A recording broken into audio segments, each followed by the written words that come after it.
Hello বন্ধুরা, কেমন আছেন সবাই? আপনাদের সবাইকে স্বাগত আপনাদের এই চ্যানেল টেকনোলজিক্যাল চ্যানেলে। তো আজকে আমরা এরকম একটি ড্রিল মেশিন বানিয়েছি। তো এটি বানানো খুবই সহজ। আপনারাও চাইলে এই ভিডিওটি দেখে খুবই সুন্দরভাবে বানাতে পারেন। আর হ্যাঁ, এটি কিন্তু খুবই পাওয়ারফুল। এটি দিয়ে আপনারা যে কোনো কাঠ অথবা যে কোনো পাতলা টিন অথবা পিভিসি শিট ফুটো করতে পারবেন। তো আমি মূলত এটি পিভিসি শিট ফুটো করার জন্য ব্যবহার করব। আপনারা এই যে তিনটি বললাম, এই তিনটির মধ্যে যে কোনো তিনটি ফুটো করতে পারেন। তো চলুন শুরু করা যাক।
তো বন্ধুরা, এই ছিল আজকের ভিডিওটি যদি ভালো লাগে তাহলে অবশ্যই লাইক দিবেন এবং সাবস্ক্রাইব করে দিবেন, কারণ এরকমই মজাদার এবং ইন্টারেস্টিং ভিডিও আপনাদের জন্য প্রায়ই আনতে থাকবো।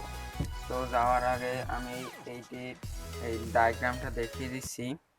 তো এই হচ্ছে গিয়ে ডায়াগ্রাম। তো এই মোটর, এই যে 775 ডিসি মোটর, এখান থেকে প্লাস একটি তার সোজা সুইচের এক প্রান্তে চলে এসেছে এবং সুইচের অন্য একটি প্রান্ত থেকে তারটি এবং ব্যাটারির প্লাসে চলে এসেছে এবং মাইনাস তারটি সোজা গিয়ে ব্যাটারির মাইনাস তারে চলে এসেছে।